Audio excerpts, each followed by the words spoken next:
வணக்கம் நேயர்களே, கடவுள் அருள் டிவி நேயர்களுக்கு லக்ஷ்மண அன்பு வணக்கங்கள். இப்போ நம்ம பார்க்க போகிறது வார ராசி பலன் 21 1 தேதி வரை எப்படி இருக்க போதுன்னு பார்க்கணும். ஸோ எப்போதுமே சொல்கிறதாங்க லக்னத்தை பாருங்கள். ராசிக்கு பார்ப்பதை விட லக்னத்தை பார்க்க ரொம்ப பர்ஃபெக்டாக இருக்கும். உதாரணமாக ஒரு மகர லக்னம் விருச்சிக ராசினா நீங்கள் விருச்சிக ராசிக்கான பலன்களை பார்க்கறதோட மகர ராசிக்கான பலன்களை பார்க்க ரொம்ப பர்ஃபெக்டாக இருக்கும். முதல்ல வர்றது பொது பலன்கள், அதுக்கப்புறம் தசாபுக்தி பலன்கள். உங்களுக்கு ஜாதகத்தில் என்ன தசாபுக்தி அந்தரங்கள் வருதோ அதை நோட் பண்ணி வச்சு அதை மிங்கிள் பண்ணி பாருங்கள், ரொம்ப பர்ஃபெக்டாக இருக்கும். வீடியோட எண்டில் டிப் ஆஃப் த வீக் இருக்குது, மறக்காமல் பாருங்கள். விருச்சிக ராசி. ஸோ விருச்சிக ராசிக்கு வந்து பார்த்திங்கன்னா உங்களது ராசி அதிபதி செவ்வாய் வந்து 4ல் இருக்காருங்க. ஸோ அவர் வந்து 6ஆம் அதிபதி 4ல் இருக்கும்போது ஒரு வண்டி வாகனங்கள் லோன் போட்டு வாங்குறது, வீடு வண்டி வாகனங்கள் அமைவதற்கான வாய்ப்பு எல்லாமே ரொம்ப நல்லாயிருக்கு. அது மட்டும் இல்லாமல் பார்த்திங்கன்னா உங்களுக்கு வந்து 2 5ஆம் அதிபதியான குரு 8ல் வக்கரமாக இருக்கும்போது குழந்தைகளோட பிடிவாதங்கள் அதிகமாக இருக்கும். குடும்பத்திலும் அதனால் சச்சரவுகள் வாக்குவாதங்கள் வரதுக்கான வாய்ப்பு ரொம்ப கவனமாக இருந்துக்கிறது ரொம்ப ரொம்ப நல்லது. உங்களோட 3 4ஆம் அதிபதியான சனி வந்து 5ல் இருக்கும்போது நிலபுலன்களால் நல்ல லாபங்கள், புதிய நிலபுலன்கள் வாங்கலாம் அப்படிங்கிற எண்ணங்களை எல்லாமே கண்டிப்பாக ஏற்படுத்துங்க.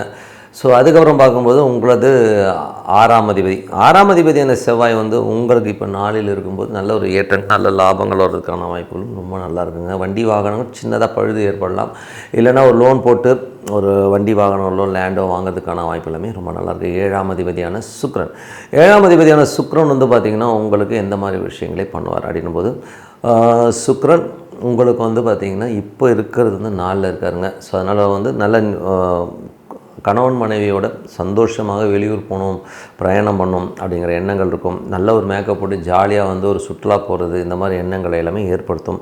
ஒரு ட்ரிப் கண்டிப்பாக போயிட்டு வர்றதுக்கான வாய்ப்புகள் நிறையா இருக்குங்க. ஸோ அது மட்டும் இல்லாமல் உங்களுடைய 8ஆம் அதிபதியான புதன் 8 11ஆம் அதிபதி புதன் வந்து பார்த்திங்கன்னா 4ல் இருக்கும்பொழுது தாயாரோட உடல்நலம் சம்மந்தமான விஷயங்களை ரொம்ப கேர்ஃபுல்லாக இருந்துக்கிறது ரொம்ப ரொம்ப நல்லது. ஸோ அதனால் கொஞ்சம் கவனமாக இருந்துக்கோங்க.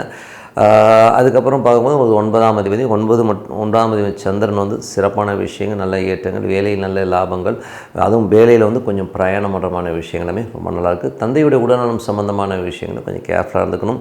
10ஆம் அதிபதியான சூரியன் வந்து 4ல் இருக்கும்போது நல்ல வளர்ச்சி, தொழில் நல்ல வளர்ச்சி, நல்ல ஏற்றங்கள் வருவதற்கான வாய்ப்புகள் எல்லாமே அற்புதமாக இருக்குங்க. ஸோ இதுவரை 10 பொது பலன்கள். இப்போ பார்க்கும்போது தசாபுக்தி பலன்கள். விருச்சிக லக்னமாக வந்து சூரியன் தசாபதியும் சூரியன் 10ஆம் அதிபதி 4ல் இருக்கும்போது நல்ல ஏற்றங்கள், நல்ல லாபங்கள், தொழில் நல்ல அடுத்த கட்டத்துக்கு மூவ் ஆகிறதுக்கான வாய்ப்புகள் எல்லாமே நிறைய வாய்ப்புகள் வரதுக்கான வாய்ப்பும் ரொம்ப நல்லா இருக்குங்க. விருச்சிக லக்னமாக வந்து சந்திரன் தசாபதி, சந்திரன் வந்து வேலை சம்மந்தமான விஷயம், நல்ல ஏற்றங்கள், நல்ல லாபங்கள் வருவதற்கான வாய்ப்புகள் எல்லாமே ரொம்ப நல்லா இருக்குது. தந்தை சார்ந்த விஷயத்துக்காக கொஞ்சம் செலவு பண்ணுறது, இந்த மாதிரி விஷயங்கள் கண்டிப்பாக இருக்குங்க. விருச்சிக லக்னமாக வந்து செவ்வாய் தசாபதி, செவ்வாய் வந்து 6ஆம் அதிபதி ஒரு 4ல் இருக்கும். நிலபுலன்கள், வண்டி வாகனங்கள் லோன் போட்டு வாங்குறது, சில நேரங்களில் வண்டி சர்வீஸ், வீடு பராமரிப்பு வேலைகள் எல்லாம் வர்றதுக்கான வாய்ப்புகளும் இருக்குங்க. விருச்சிக லக்னமாக இருந்து உங்களுக்கு வந்து ராகு தசாபதி, ராகு 4ல் இருக்கும்பொழுது கொஞ்சம் வந்து பெருசாக வீடு கட்டணுங்கிற எண்ணங்கள் வரலாம். சில நேரம் அம்மா வந்து கொஞ்சம் எமோஷனலாக நடந்துக்கிறதுக்கான வாய்ப்புகளும் கொஞ்சம் கவனமாக இருந்துக்கணும்.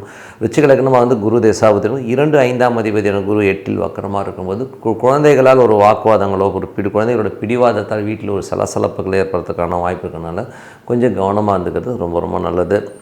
விருச்சிக லக்னமாக இருந்து சனி தசாபதி இருந்தால் சனி வந்து பார்த்திங்கன்னா உங்களுக்கு 3 4ஆம் அதிபதி 5ல் இருக்கும்போது வீடு நிலபுலன்கள் சொத்துக்களால் நல்ல லாபங்கள் வர்றதுக்கான வாய்ப்பு அடுத்த கட்டத்துக்கு வருதுங்க. அதுவும் ஒரு நிலபுலன்கள் வாங்குறதுக்காக பல பேர் வந்து ஹெல்ப் கேட்டிங்கன்னா கண்டிப்பாக ஹெல்ப் பண்ணுறதுக்கான வாய்ப்பும் ரொம்ப நல்லாயிருக்கு. பழைய வீடு விற்று புது வீடு வாங்குகிற யோகங்களும் நிறைய பேருக்கு இருக்குங்க. அதுக்கப்புறம் வந்து விருச்சிக லக்னமாக வந்து புதன் தசாபதி, புதன் வந்து பார்த்திங்கன்னா உங்களுக்கு 8ஆம் அதிபதி 4ல் இருக்கும்போது தாயாருடைய உடல்நலம் சம்மந்தமான விஷயங்களை கொஞ்சம் கேர்ஃபுல்லாக இருந்துக்கணும். சில நேரங்களில் வந்து கொஞ்சம் அம்மா வந்து ஏடாவிடமாக பேசுகிறது, கோபமாக நம்மகிட்ட பேசுகிறதுக்கான வாய்ப்புகளும் கொஞ்சம் அவாய்ட் பண்ணி கொஞ்சம் கவனமாக இருந்துக்கிறது ரொம்ப ரொம்ப நல்லதுங்க. விருச்சிக லக்னமாக வந்து கேது தசாபதி, கேது வந்து தொழில் ரீதியான விஷயங்கள் லோன்ஸ் வாங்குற மாதிரி சூழ்நிலையை ஏற்படுத்தும். ஒரு வீடு வந்து மார்ட்கேஜ் வச்சு ஏதாச்சும் பிஸ்னஸ் பண்ணலாமாங்கிற எண்ணங்களை எல்லாமே ஏற்படுத்தும். பட் எதுவாக இருந்தாலும் யோசிச்சு பண்ணுறது ரொம்ப ரொம்ப நல்லது. விருச்சிக லக்னமாக இருந்து சுக்கிர தசாபுக்தி அந்தரங்கள் சுக்கிரன் வந்து பார்த்திங்கன்னா உங்களுக்கு வந்து 7ஆம் அதிபதி 4ல் இருக்கும்போது சஃபிஸ்டிகேட்டடாக இருக்கணும்னு தோணும்.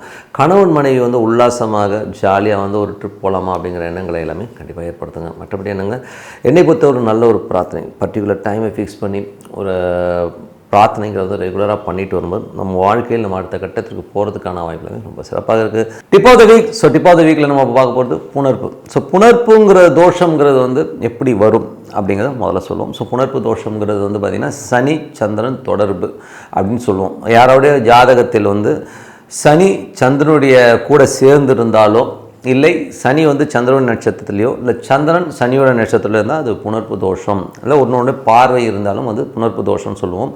அந்த புணர்ப்பு தோஷம் இருந்தால் என்ன மாதிரி எஃபெக்ட் வரும், என்ன மாதிரி விஷயங்கள் நடக்குங்கிறது தான் நம்ம பார்க்க போகிறோம். ஸோ புணர்ப்பு தோஷங்கிறது வந்து யாரோ ஒருவரை நம்ம வயிறறிய வச்சு ஒரு நம்ம முன்னோர்களோ இல்லை நமது முந்தாதி சந்ததிகளோ ஏதோ ஒன்று பண்ண போய் அந்த நாள் வர தோஷம் தான் இந்த புணர்ப்பு தோஷம். அந்த மாதிரி புணர்ப்பு தோஷம் வரும்போது நம்ம என்ன பண்ணணும், எந்த மாதிரி அந்த விஷயத்தை பண்ணணும்னா, ஏதாச்சும் வந்து ஒரு சுப நிகழ்ச்சி நடத்தணும் அப்படின்னு நீங்கள் முயற்சி பண்ணும்போது பிரம்மாண்டமாக நடத்தணும் சொல்லி நம்ம ஒரு உதாரணம் சொல்கிறேன்னே, ஒரு கல்யாணம் பண்ணணும் அப்படின்னு நினைக்கிறோம். திடீர்னு வந்து கல்யாணத்தை ஃபிக்ஸ் பண்ணிவிட்டு ஒரு 3 மாதத்துக்கு முன்னாடியே வந்து எல்லாம் ஃபிக்ஸ் பண்ணிவிட்டு எல்லாத்தையும் என் மாப்பிள்ளை இப்படி நான் அப்படி இப்படின்னு சொல்லி ரொம்ப அதிகமாக நீங்கள் பிரம்மாண்டமாக எல்லாத்தையும் பீத்திக்கிட்டிங்கன்னா, எல்லாத்தையும் பிரம்மாண்டமாக சொல்ல போனீங்கன்னா, இந்த புணர்ப்பு தோஷம் உடைய ஜாதகத்தை உடையவர்களுக்கு வந்து டக்குன்னு அந்த திருமணம் நின்றுடும். அப்படின்னா பாருங்கள், இது திருமணம் மட்டும் இல்லை, எந்த ஒரு விஷயமா இருந்தாலும் இந்த மாதிரி சனிச்சந்திரன் தொடர்பு இருக்கவங்களுக்கு நீங்கள் என்ன பண்ணணும்னா மேக்ஸிமம் வந்து கமுகமாக வச்சுக்கணும். ஓப்பனாக சொன்னிட்டு தான் சொல்லணும். சீக்ரெட்டாக மெயின்டைன் பண்ணிவிட்டு விஷயங்கள் முடிகிற தருவாயில் இல்லை முடிஞ்சதுக்கு அப்புறமா நீங்கள் சொன்னீங்கன்னா தான் சிறப்பு. இப்போ கல்யாணம்னா ஒரு வாரம் 15 நாளைக்கு முன்னாடி சொன்னால் போதும்.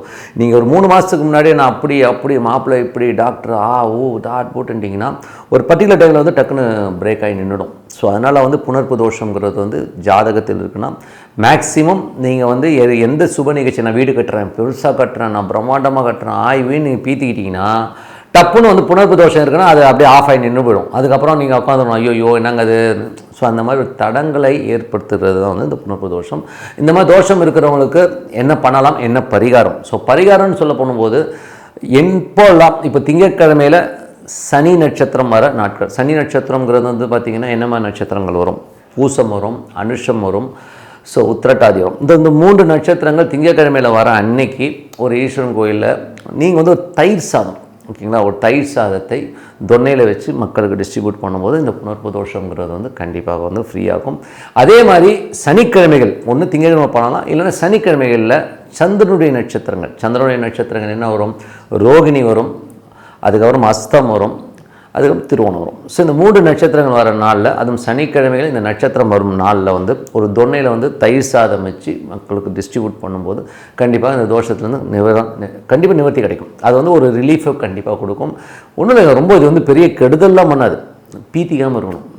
நான் யார் தெரியுமா, நான் பெரிய ஆள் தெரியுமா ஆய்வின்னு சொல்கிறோம் பார்த்தீங்களா, அந்த மாதிரி நீங்கள் வெளியில் பிரம்மாண்டமாக தம்பட்டாண்டிக்க ஆரம்பிச்சிங்கன்னா இதை அப்படியே ஆஃப் பண்ணிடும். ஸோ அதனால் இது பரிகாரம் பண்ணி பாருங்கள், கண்டிப்பாக ஒரு சிறப்பான விஷயங்கள் நல்ல விஷயங்கள் நடக்கும்னு சொல்லிட்டு உங்களிடம் விடைபெறுவது உங்கள் லட்சுமி நாராயணன். நன்றி, வணக்கம். கடவுள் அருள் டிவியை பார்த்தமைக்கு நன்றிகள். மேலும் இது போன்ற தகவல்களை தெரிந்து கொள்ள கடவுள் அருள் டிவியை சப்ஸ்கிரைப் செய்யுங்கள். மறக்காமல் பெல் ஐக்கானை கிளிக் செய்யுங்கள்.